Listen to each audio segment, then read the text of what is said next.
Mumbai Pune expressway की वो रात थी। सर्द, लंबी और शांत, इतनी शांत कि रोड की चमक भी किसी खामोशी से टकराकर लौट रही थी। रात के 2:30 बज चुके थे।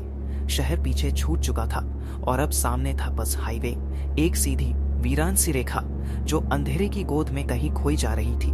एक एसयूवी चमचमाती हेडलाइट्स के साथ उस रास्ते पर आगे बढ़ रही थी।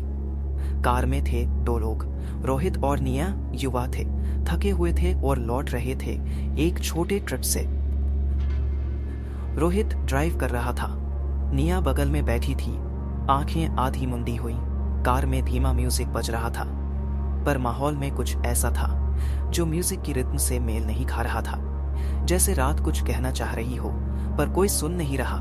जैसे ही वे खोपुरी घाट के नजदीक पहुंचे, सड़क ने हल्का सा मोड़ लिया और वहीं रोहित की आंखों ने देखा, रोड के बीचों बीच कोई खड़ा था। सफेद कपड़े, लंबे खुले बाल, सर झुका हुआ, हाथ धीरे से आगे फैले हुए। एक पल के लिए उसने सोचा ब्रेक मारे, पर अगला पल उससे ज्यादा तेज था। उसने कार एक तरफ मोड़ दी। निया जाग गई। क्या हुआ? कोई था रोड पर। रोहित की आवाज भारी थी। कहाँ? पीछे मुड़कर देखा, अब वहां कोई नहीं था। रोहित ने गहरी सांस ली, सोचा शायद थकावट का असर है, पर तब रेडियो ने अचानक खुद ब खुद फ्रीक्वेंसी बदल ली। कोई चैनल नहीं पकड़ रहा था। बस इतनी ही बात, पानी बहुत ठंडा था, बस इतनी ही बात। फिर सब शांत। निया ने रेडियो बंद किया। अब वह भी सतर्क थी। कार फिर बढ़ी। अब रास्ता घाटी में उतरने लगा था। पैरों के बीच से आती हवा ने कार की खिड़की पर अपनी उंगलियां फेरनी शुरू कर दी थी। और फिर वो दिखी, फिर से, पर इस बार एसयूवी की पिछली सीट पर रियर व्यू मिरर में एक आकृति बैठी हुई थी। चेहरा धुंध में डूबा, लेकिन उसकी मौजूदगी स्पष्ट। रोहित की उंगलियां स्टीयरिंग पर जर हो गईं। उसने ब्रेक मारा। एसयूवी झटका खाकर रुकी। दोनों बाहर निकले। सड़क पर झीनी सी धुंध फैली थी, पर कोई नहीं था। और तब निया की नजर उस किनारे के बोर्ड पर पड़ी।